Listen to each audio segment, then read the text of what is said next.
Episode 4, Web Scraping for Beginners. Extract data with Python. Ever needed to copy data from a website, but found it too time-consuming? Web scraping can do it for you automatically. Welcome back to GarCar AI and Tech. Web scraping is a technique used to extract data from websites using code. Instead of manually copying and pasting, you can automate the process with Python.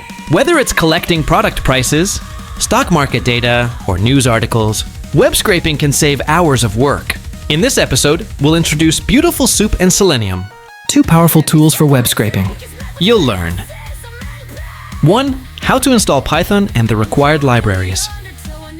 2. How to scrape simple website data with BeautifulSoup. 3.